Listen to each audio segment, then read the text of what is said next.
दूसरा कारण ये है, देखिए दूसरा बड़ा कारण जो हम लोग को समझना पड़ेगा कि आज इस देश में एक तो खैर दलितों के प्रति, माइनॉरिटीज के प्रति बहुत ज्यादा एपैथी हो गई है, यानी कि उनके राइट्स को ह्यूमन राइट्स बहुत सारे लोग मानते ही नहीं, चाहे दलित हो चाहे खासकर मुसलमान और दलित करीब करीब एक ही जगह लाकर इस देश में खड़े कर दिए गए हैं। खास तौर पर इस केंद्र सरकार, भाजपा सरकार के चलते हुए, क्योंकि इन लोगों की मानसिकता ऐसी है कि ये लोग मुसलमानों को और दलितों को दुय्यम दर्जे का इंसान मानते हैं। इनको ये लोग इंसान मानते ही नहीं, और इस मानसिकता और इस तरह के शासन के चलते हुए कानून का राज बिल्कुल करीब करीब समाप्त हो गया है इस देश।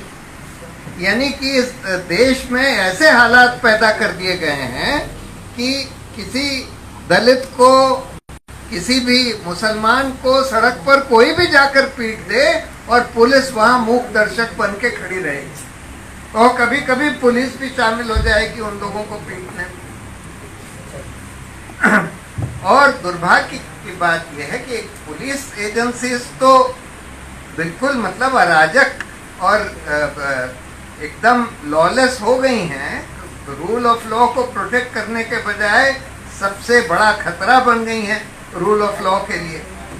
जब एक बार जस्टिस मुल्ला ने इलाहाबाद हाई कोर्ट में बोला था 1949 में कि यूपी पुलिस के बारे में बोला था, is the largest organised criminal gang in the country, उससे वही चीज आज पूरे सारे पुलिस और इन्वेस्टिगेटिव एजेंसीज में दिखाई देती। यानी कि अगर कोई गरीब जना है, दलित है, मुसलमान है, उसकी तो रक्षा करेंगे ही नहीं, चाहे उसके ऊपर कितना भी उसके मानव अधिकारों का हनन हो रहा हो, कानून के राज की धज्जियां उड़ाई जा रही हो, उसकी कोई रक्षा नहीं करेंगे। और जो अराजक तत्व हैं, जैसे वो टेनी, उसने किसानों को, टेनी के बेटे ने मार दिया, तेजी से गाड़ी चलाकर बहुत सारे किसानों को मार दिया। पुलिस उसकी मदद कर रही थी, वो तो सुप्रीम कोर्ट ने फिर एसआईटी बनाई, और एसआईटी बनने के बाद सुप्रीम कोर्ट की निगरानी में फिर कुछ लोगों को चार्जशीट किया गया। लेकिन अदरवाइज हम ये देख रहे हैं कि पुलिस एजेंसी जो हैं सबसे बड़ा खतरा बन गई हैं हमारे कानून के लिए और कानून का राज चलाने के लिए। और उसका बड़ा कारण ये है कि इतने सारे सुप्रीम कोर्ट के जजमेंट्स होने के बावजूद, जहां ये बोला गया कि पुलिस को सरकार के पॉलिटिकल जकड़ से छुड़ाना पड़ेगा, और उसके लिए ये 6 आदेश दिए सुप्रीम कोर्ट ने, लेकिन उन आदेशों का बिल्कुल पालन नहीं किया जा रहा। और आज भी पुलिस जो है सरकार की कठपुतली की तरह काम करती है। और जब सरकार अगर ऐसी हो जहां पर दलितों और माइनॉरिटीज के प्रति कोई संवेदना ही ना हो, तब फिर इस तरह के हालात हो जाते हैं।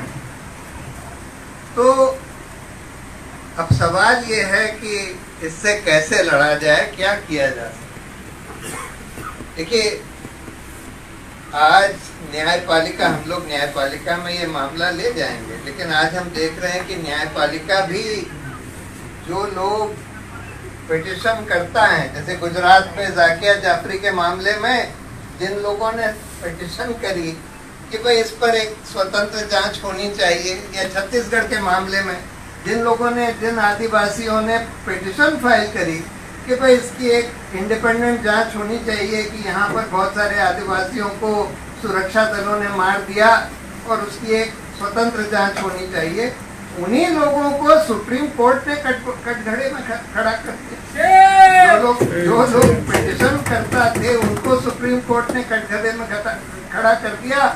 उन्हीं लोगों के इनके खिलाफ मुकदमा चलाया जाना चाहिए। अभी ये पीएमएलए का जजमेंट दिया जिसमें कि कहते हैं कि जो नॉर्मल प्रिजम्पशन है कि भाई कोई गुनह को इनोसेंट माना जाता है जब तक कि अदालत में ये साबित ना हो जाए कि उसने कोई अपराध किया है। उसको रिवर्स कर दिया गया उस कानून में और सुप्रीम कोर्ट ने उसको अपहोल्ड कर दिया। यानी कि आज हम देख रहे हैं कि न्यायपालिका भी इस चीज में शामिल हो गई हैं कि मतलब a large part of the assault on human rights in the country is being done by the judiciary today. This is very, very unfortunate. कि जुडिशरी जो जिसका काम संविधान में दिया था कि लोगों के मानव अधिकारों की रक्षा करी जाए, वही आज एक रक्षक की जगह भक्षक बन गई है मानव अधिकारों। तो इसलिए हम लोग बहुत ज्यादा न्यायपालिका पर भी निर्भर नहीं हो सकते। इसलिए ये जरूरी है, अगर हमको इस व्यवस्था से, इस तरह की सिचुएशन से निपटना है, तो इसमें नागरिकों की एक बहुत बड़ी भूमिका होगी। हम लोगों को संगठित होना पड़ेगा और संगठित होकर सड़क पर बहुत बड़ा मुहिम इस देश में चलाना होगा। जितना बड़ा मुहिम हम लोगों ने लोकपाल के कानून के लिए चलाया था, उससे बड़ा मुहिम इस देश में employment with dignity, employment with dignity का एक बहुत बड़ा मुहिम हिंदुस्तान में खड़ा किया जा सकता है, जिसके कटिंग एज पर हमारे युवक होंगे। उसके कई एलिमेंट्स होंगे। एक तो राइट टू एम्प्लॉयमेंट का कानून पास किया जाए। उस समय हम लोग ने बोला था कि लोकपाल का कानून पास किया जाए। अब हम कह रहे हैं कि right to employment is a fundamental human right and it should be declared so by law. कानून में बिल्कुल लिखा होना चाहिए कि हर एक जना जो 21 साल से लेकर कम से कम 50-55 साल तक है, उसको मिनिमम वेजेस पर एम्प्लॉयमेंट मिलने का राइट होगा। और अगर उसको एम्प्लॉयमेंट नहीं है, नहीं दिया जाए, तो उसको कम से कम उसका आधा पैसा अनएम्प्लॉयमेंट अलाउंस के तौर पर मिलेगा। उसका पहला एलिमेंट ये होगा। दूसरा एलिमेंट ये होगा, जितनी सरकारी नौकरियां हैं उनको तुरंत ईमानदारी से और तुरंत भरा जाए, जितने वेकेंट पोस्ट हैं। तीसरा एलिमेंट ये होगा कि ये जो कॉन्ट्रैक्चुअलाइजेशन किया जा रहा है कि नौकरियों को कॉन्ट्रैक्ट्स के थ्रू दिया जा रहा है और रेगुलर नौकरियां खत्म करी जा रही हैं, इसको तुरंत बंद किया जाए। और जितने भी नौकरी हैं जो परमानेंट और पेरेनियल नेचर के हैं, जो कॉन्ट्रैक्ट लेबर एक्ट खुद कहता है, उनको रेगुलर जॉब्स के ही थ्रू चलाया जाए। अब तो बहुत बेधड़ल्ले कॉन्ट्रैक्चुअलाइजेशन हर जगह किया जा रहा है और सरकार उसको होने दे रही है इस कानून के बावजूद।